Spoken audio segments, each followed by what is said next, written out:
Of SLE, उसको बार बार जो है वो रिकरेंट एबॉर्शन हो रहे हैं या डिफ़िकल्टी है उसको कि वो अपनी प्रेगनेंसी को प्रोग्रेस कर सके। तो आपके पास आंसर क्या आएगा? That is anti phospholipids antibody syndrome. Next जो नीचे पॉइंट्स है उसमें सबसे इंपॉर्टेंट यही है कि inherited thrombotic disorder is factor 5 Leiden that causes thrombosis rather than bleeding.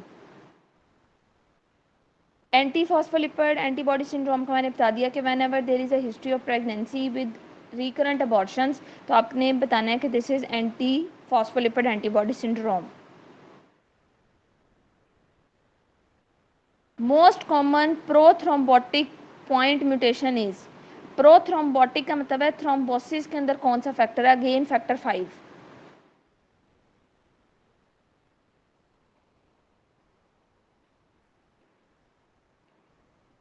Transfusion के बारे में नेक्स्ट है। ट्रांसफ्यूजन में मैंने आपको बताया था कि सबसे ज़्यादा पूछा जाता है यूनिवर्सल डोनर कौन सा है, यूनिवर्सल रेसिपिएंट कौन सा है, कौन सा ब्लड अगर आप किसी पेशेंट को देते हैं तो ये वहाँ पे डैमेज करेगा या डेंजरस होगा, हिमोलिसिस कब होती है, ये सारे हैं रिगार्डिंग द ब्लड ट्रांसफ्यूजन। अब देखें उसने एक पॉइंट बताया आपको 147, intense transfusion reaction occur if we transfuse.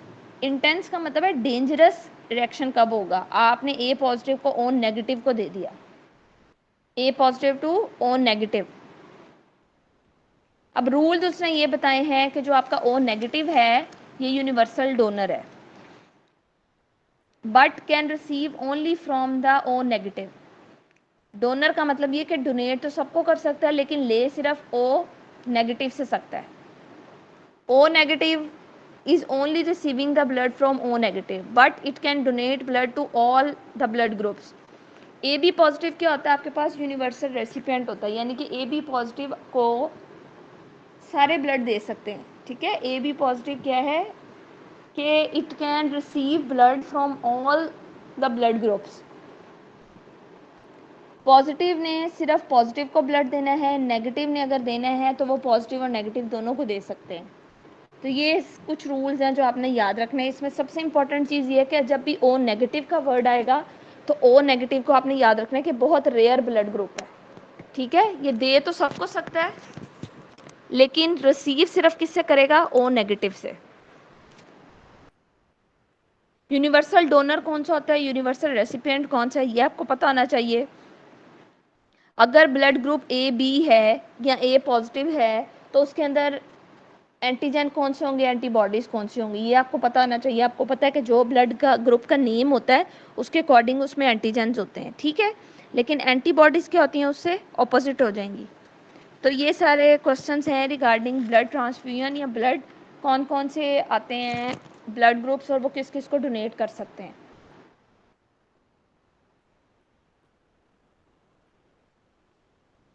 इसमें एक परसेंटेज बहुत पूछी जाती है कि ब्लड ग्रुप ए की परसेंटेज कितनी होती है पॉपुलेशन में, that is 47%। It is 47%। Ma'am ये तो ओ की लिखी हुई है। ब्लड ग्रुप ओ की बात कर रही हूँ।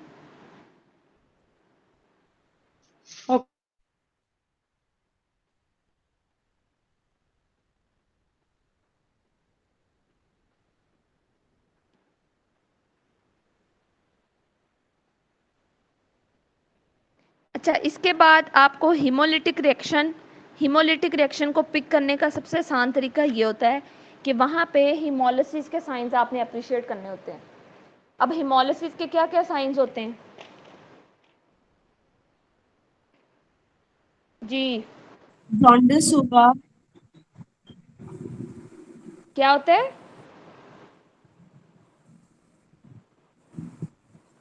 पेशेंट के अंदर देखें, जॉन्डिस होता है और ठीक है, जॉन्डिस होता है और dark colour stool, dark dark colour colour urine और पेल कलर स्टूल होगा। यस। तो आपने 3-4 चीज़ें होती हैं जिसे पिक करना है। नंबर 1 पेलर, फेशियल कॉम्प्लेक्स उसका पेल होगा। नंबर 2 उसको डार्क कलर्ड यूरन या कोला कलर्ड यूरन आएगा। या डार्क कलर यूरन का मतलब ये है कि यूरन के अंदर जो आपके हीमोलाइज्ड आरबीसीज हैं वो पास होना शुरू हो जाते हैं। नंबर 3 क्या होगा? जॉन्डिस स्टार्ट हो जाएगा। तो ये सारी चीजें जब मेंशन होंगी तो answer will be haemolytic anaemia. ठीक है, अब हीमोलिटिक एनीमिया में आपने बताना होता है कि इसके अंदर नंबर 1 आपको सिम्टम्स दिए होते हैं और आपसे पूछा होता है कि किस टाइप का एनीमिया है ये, तो इट मीन्स कि ये हीमोलिसिस हुई है। हीमोलिटिक एनीमिया के लिए आप टेस्ट कौन सा कराते हैं? Coombs. Coombs test. Yes, Coombs test. The answer is Coombs test. अब कूम आपका डायरेक्ट भी होता है, इनडायरेक्ट भी होता है, तो आपने इसके लिए जो टेस्ट कराना है that will be Coombs test.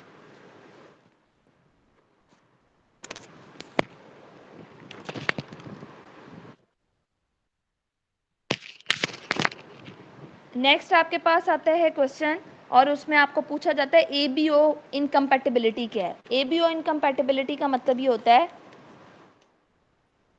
कि आपके पास जो ब्लड ट्रांसफ्यूजन हुआ है उसने फ़ौरन अगर आपके पास सिम्टम्स कॉज कर दिए हैं कुछ भी और विदन 10 या 20 मिनट्स के अंदर अंदर अगर हो रहा है तो that is ABO incompatibility. It mean कि ब्लड ही ठीक नहीं था जो पेशेंट को ट्रांसफ्यूज़ किया जा रहा था। तो यहाँ पे सिनेरियो है जी, फीमेल है, 10 मिनट उसको ट्रांसफ्यूजन दी, उसको हैवी चेस्ट पेन स्टार्ट होगी, डिजनिया स्टार्ट हो गया, क्रिटिकल हो गई, 3rd डे पे उसकी डेथ भी होगी, तो answer is ABO compatibility.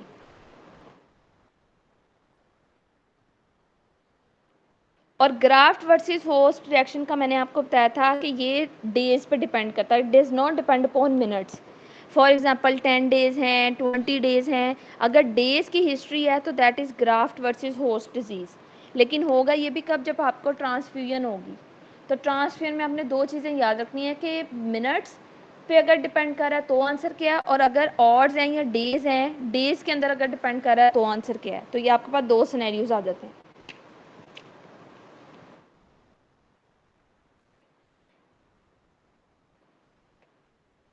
RH factor it is very important in pregnancy. Pregnancy के अंदर इंपॉर्टेंट होता है।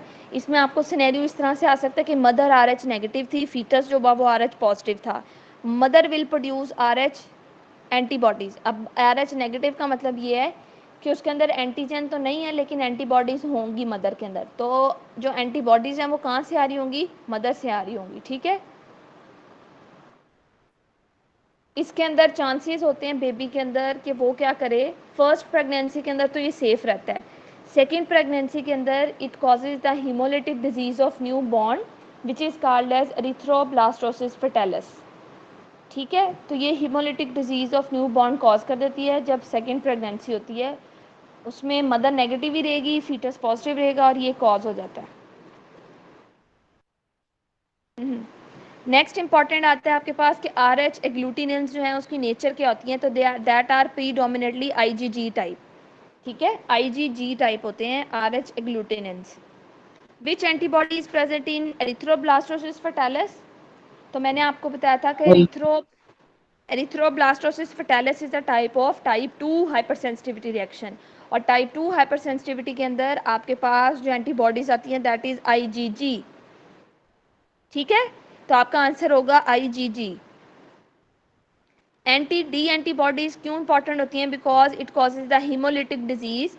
एंटी डी एंटीबॉडीज मैंने आपको बताया था कि जब RH मटरनल की एंटी डी एंटीबॉडीज प्रोड्यूस हो रही होती हैं वो प्लेसेंटा को क्रॉस कर देती हैं। जब वो क्रॉस करती हैं तो फीटस के अंदर जाके उसके RBCs की हेमोलिसिस कर देती हैं। ठीक है, तो इसके लिए ज़रूरी होता है कि आपने एंटी डी के इंजेक्शन लगाने होते हैं ताकि जो मदर के अगर ब्लड से एंटीबॉडीज़ पास करेंगी फीटस के अंदर तो वो उसको हार्मफुल उसके लिए ना हो। तो आपने पहले उसको एंटी डी इंजेक्शन लगा देना है या एंटीबॉडीज़ इंट्रोड्यूस करा देते हैं। बाकी नीचे ये जितने नहीं, MCQ जी ये एंटी एंटीबॉडीज सब मैडम कौन सी, मैंने क्या है कि 28 वीक पे भी लगा सकते हैं और आफ्टर द बर्थ भी लगा सकते हैं, इसका क्या हुआ है? क्या है, कब दी जा सकती हैं? जी, ये प्रेगनेंसी से पहले भी मतलब 28 वीक पे भी दे सकते हैं, रफीला पोस्ट में तो लिखा है। ये जो ये आपने एनडीडी इंट्रोड्यूस करानी होती हैं ये आपने ड्यूरिंग प्रेगनेंसी ही इंट्रोड्यूस करानी होती हैं। एंटी डी एंटीबॉडीज़ आपने कब देनी होती है, जब आपने उसका देखा कि जो आपकी बेबी था वो RH नेगेटिव है, 28th वीक में ना। मोस्ट कॉमनली 28 या 30th पे देते हैं आप, ठीक है। और हमेशा याद रखना है कि ये हमेशा तब दी जाएंगी जब मदर नेगेटिव होगी। When mother is RH negative, foetus आपका जो है वो क्या आ रहा है, फादर पॉजिटिव है, मदर नेगेटिव है, और आपने प्रिवेंट करनी है RH इनकम्पैटिबिलिटी। प्रिवेंशन के लिए आपने उसको एंटीबॉडीज दे देनी है। Most common cause of anaemia in pregnancy, तो मैंने आपको बताया था इसमें 2 कॉजेज होती हैं, एक तो आयरन डेफिशिएंसी होती है और सेकेंड इंपॉर्टेंट कॉज होती है आपके पास हीमोडाइल्यूशन, जिसको हम कहते हैं कि डाइल्यूशनल अनीमिया हो रहा होता है, क्योंकि आपका एकदम जो है वो बॉडी का वेट भी ज़्यादा हो रहा होता है और इंट्रा एब्डोमिनल प्रेशर भी इंक्रीज हो रहा होता है। तो रिमेंबर के मोस्ट कॉमन कॉज में नंबर 1 ऑप्शन हीमोडाइल्यूशन आएगा, नंबर 2 पे आपके पास आ जाएगा iron deficiency. If there is no option for hemodilution or dilutional anemia, then you have to take iron deficiency. Madam ये प्लाज्मा वॉल्यूम एक्सपेंशन भी इसमें ज्यादा होती है ना, तो वो भी लगाएंगे, वो भी उसमें लिखा है कि most common cause of iron deficiency increase plasma volume. किसका पूछ रहे हैं, इसमें किस पॉइंट का पूछ रहे हैं? ये आयरन डेफिशिएंसी के जो, और फिर में लिखा है कि मोस्ट कॉमन कॉज ऑफ हेमोडाइल्यूशन है, लेकिन नीचे दिया गया most common cause of iron deficiency volume expansion की वजह से भी होता है। मैम ये 150 पॉइंट पूछ रहे हैं कि the most common cause of anaemia in pregnancy haemodilution, और जी फिर जी, नीचे कोई बात लिखी हुई है कि most common cause of anaemia in pregnancy plasma volume expansion. तो मैं आपको यही बात बता रही हूँ कि ये सेम चीज़ें हैं। देखिए हीमोडाइल्यूशन का मतलब ये होता है कि आपका प्लाज्मा वॉल्यूम इंक्रीज कर रहा है, जिसकी वजह से ब्लड की डाइल्यूशन हो रही है, ठीक है। तो वो कब हो रही होती है, जब प्लाज्मा वॉल्यूम एक्सपेंशन हो रहा होता है। तो plasma volume expansion, haemodilution, these are the same things.